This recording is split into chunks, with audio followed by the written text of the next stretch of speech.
En España no se bañan. Aquí no esperes que te paguen las cosas ni en la primera cita ni después porque te vas a decepcionar. Se molesta, o sea, la gente se molesta. Hoy nos adentramos en las catacumbas de internet, aquí conocidas como TikTok, para descubrir qué es lo que dicen algunos tiktokers latinos acerca de España, sus costumbres, nuestras rarezas, lo que les gusta y lo que no. ¡Vamos allá! Cuando llegas a España y te das cuenta de que 1. No existe la cordialidad extrema que tenemos los latinos, de que cuando llegamos a algún lado siempre decimos hola, buenos días, ¿cómo estás? Antes de pedir algo, o si el mesero viene 10 veces a la mesa, las 10 veces le decimos gracias. Siento que los españoles van más al grano. 2. Aquí la costumbre es que si es tu cumpleaños, el que paga y pone el pastel eres tú y no tus amigos. No entiendo. 3. Aquí entre las 3 y 5 de la tarde son horas sagradas porque se duerme la siesta. Creo que esto es muchísimo más común en ciudades pequeñas porque Madrid y Barcelona son más activas, pero bueno, que en México los que duermen siesta son privilegiados. 4. Aquí no esperes que te paguen las cosas ni en la primera cita ni después porque te vas a decepcionar. Somos culturas muy distintas, lo cual me parece perfecto. No todas las latinas somos interesadas y estamos esperando que nos pagues algo. ¡Ay, madre! Bueno, lo primero de todo, ella nos habla de la cordialidad extrema. La verdad que aquí, como siempre digo, depende de cada persona. No se puede generalizar en los alemanes son, los españoles son, los cubanos son, lo que sea, porque al final no es cierto. No hay dos personas iguales, entonces no podemos hacer estas generalizaciones. Yo, que de lo que puedo hablar es de mí misma, es cierto que tengo mucha cordialidad también, como ella llama, cordialidad extrema. Cada vez que me traen algo, digo gracias. Cada vez que saludo a alguien también digo hola, ¿qué tal? ¿Cómo te va todo? Etcétera. Entonces al final yo creo que depende de la persona con la que des o las personas con las que te encuentres y no tanto de su nacionalidad. Al final cada persona es un mundo. ¿Qué te parece a ti? En cuanto al número 2, que ella habla del pastel de cumpleaños, de nuevo, dependerá de la persona, pero es cierto que yo misma compro un pastel, compro una tarta para celebrar mi cumpleaños y es un poco la idea de que no ellos me regalan a mí por ser mi cumpleaños, sino que yo, que estoy feliz de que ellos estén en mi vida, quiero ofrecerles algo por ser mi día y por ser mi cumpleaños. Entonces es al revés. Yo como cumpleañero estoy feliz de que estés en mi vida y te regalo, te invito a pasar un rato juntos, a comer algo juntos, etc. Así que diría que los tiros van un poquito por ahí, pero de nuevo, depende de la persona siempre. Número 3. En cuanto a la siesta, ya lo he analizado en muchos de mis vídeos. Te lo dejo por aquí por si quieres tener una explicación más extensa en cuanto al tema. Pero lo cierto es que en España, al igual que ella comenta, en México la siesta es un privilegio. No todos se echan la siesta. De hecho, muy poquitas personas son las que se echan la siesta. Y este horario, donde quizá esta chica se refiere a que hay establecimientos cerrados entre 3 y 5 o que no hay nadie por las calles, se debe tal vez a la jornada partida y esa costumbre que hay en algunos trabajos, no en todos, de parar, volver a casa a comer o comer tranquilamente, tener tu tiempo y después se continúa la jornada, porque de hecho muchas tiendas están abiertas hasta ya horas bastante tarde que en ningún otro país las puedes ver. Entonces esa pausa, ese descanso corresponde más bien a esa jornada partida, los sitios que lo tengan, y no a la siesta. Eso de que los españoles nos echamos la siesta es un mito enorme. Ojalá nos pudiéramos echar la siesta, pero la realidad es que muy poquitos españoles y sobre todo personas mayores o niños son los que se echan la siesta. Y en cuanto al número 4, de nuevo vuelvo a esa idea de que cada persona es un mundo. Esto dependerá del chico, la chica con el que des, con el que hayas quedado. Yo abogo mucho, pero esto es algo personal, de que todo se pague a mitad. Que él o que ella quiere invitar, perfecto. Que a mí me apetece invitar, perfecto. Pero de nuevo creo que depende de la persona y que no es tanto algo de los españoles son, los polacos son, los italianos son. Depende. Por ejemplo, este tema de las citas, de pagar, no pagar, ¿cómo lo ves tú? Te leo en comentarios. ¿Cómo reconocer en 2 sencillos pasos que vives en una casa 100% española? Lo primero, tener un gotelé bien duro con el que te puedes partir la puta cabeza. Y lo segundo, tener un suelo muy feo. Tener un suelo muy, muy feo. Ya está, ya vives en una casa española, ya vives en... Casa española, check. Me encanta este audio de Ibai, que es la persona que está hablando, no es la chica, que como vemos es de República Dominicana. Pero vamos a hablar de algo que no hemos hablado en este canal y que es algo, oye, característico y muy español. Vamos a hablar del gotelé. El tema del momento, el gotelé. Las paredes de muchas casas de España tienen gotelé y casi con total seguridad todos los españoles hemos visto una casa con una pared que tenía gotelé. Pero ¿por qué tenemos y tuvo tanto furor el gotelé en España? Vamos a descubrirlo. La palabra gotelé proviene del francés goods.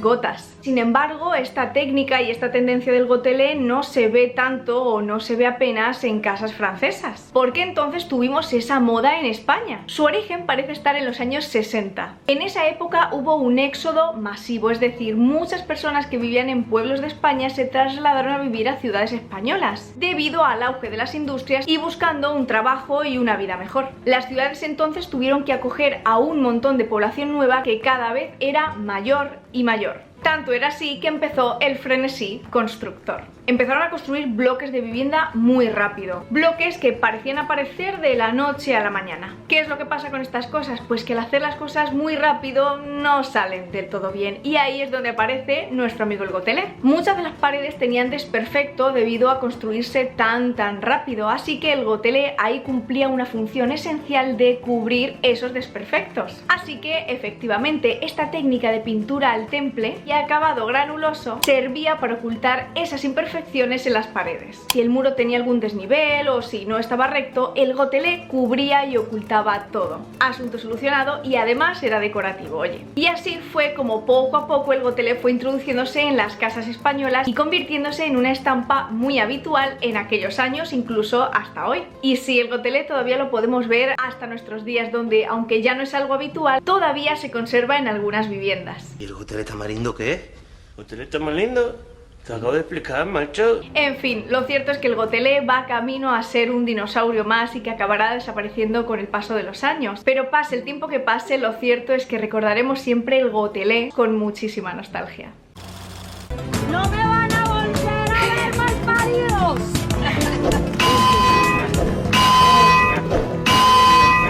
Me encanta, y la verdad que esto al final no tiene tanto que ver con el país de origen, en este caso España, sino con ese viaje que hacemos, esas mudanzas internacionales que yo misma he experimentado y que es muy duro. Aunque te encanten cosas del otro país, siempre quieres volver a tus raíces, echas de menos a tus familias, a tus amigos. Pero bueno, aquí aparte de la morriña de ese echar de menos, poco más puedo añadir. En España no se bañan. Oye, si te está gustando el vídeo, no olvides que te puedes suscribir, que es completamente gratis. ¡Bienvenido! Eso es una mentira. Si eres español seguro estás como, ¿de qué está hablando? En Latinoamérica existe el bulo, la creencia urbana, la leyenda de que los españoles, los europeos en general, no se bañan. Al final es como en todos los países, hay de todo. Hay gente que se baña todos los días y hay gente que se baña 2 veces a la semana. Y no tiene nada que ver si son españoles, mexicanos, argentinos, alemanes, o sea, no tiene nada que ver con la nacionalidad. Lo que me parece muy curioso es que los españoles dicen lo mismo de los franceses y de los ingleses. Algo que sí les puedo decir es que por lo menos yo, cuando llega el invierno, no me lavo tan frecuentemente el cabello porque se tarda muchísimo en secar. Pero eso ya es preferencia personal. Bueno. Hemos abierto el cajón de mierda. Vamos a hablar de ello. La verdad que este tema de que los españoles no nos duchamos, no nos bañamos, de verdad me parece surrealista. Pero lo cierto es que basta con que mires un poquito en internet, en foros, en debates, para que encuentres un montón de personas que aseguran que los españoles ni nos bañamos, ni nos duchamos, ni nos aseamos, básicamente.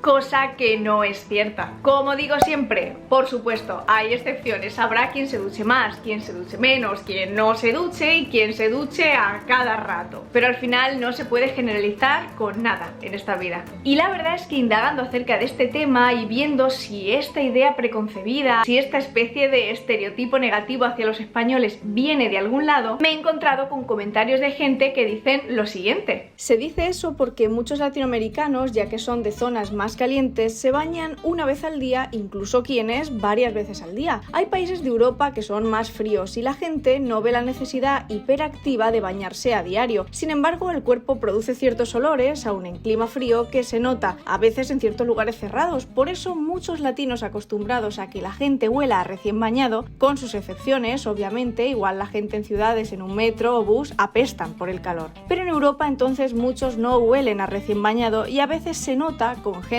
que parece arreglada empezando el día, pero huele a sobaco. Y ellos no lo notan, obviamente, es muy difícil olerse a sí mismo.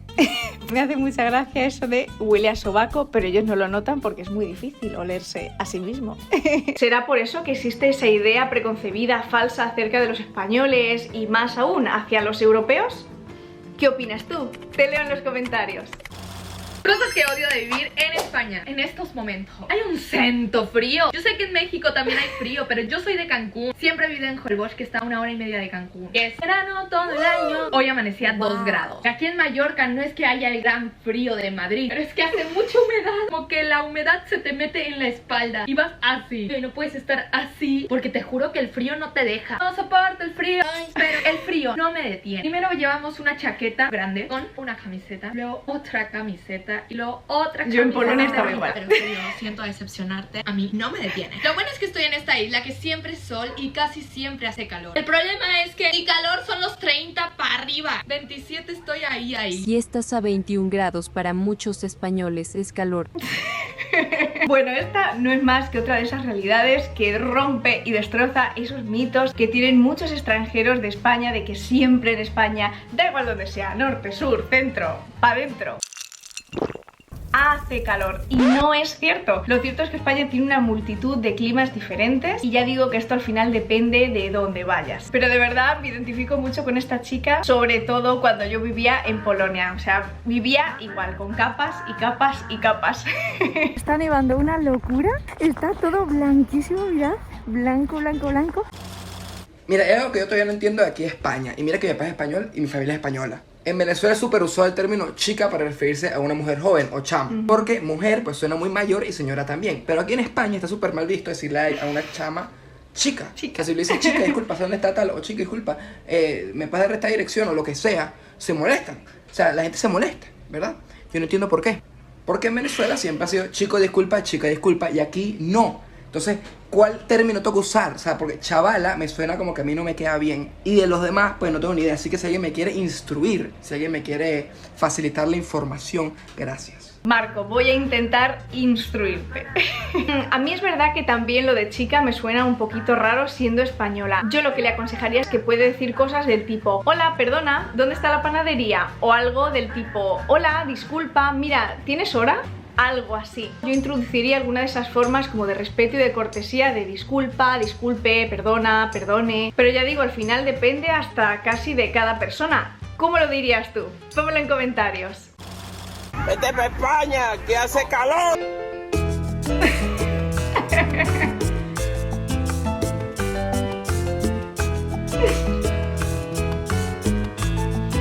¡Oh, qué gusto! Y de nuevo volvemos a esa idea de que en España siempre hace calor, playa, fiesta, paella, siesta y nada más lejos de la realidad. No pasa nada. 3 temas que no debes mencionar en España si no quieres causar un problema. Después de 4 años en España me he dado cuenta que hay unos temas que no debes de mencionar si quieres tener una noche tranquila. Sobrevivir. Primero, Franco. Simplemente no lo menciones.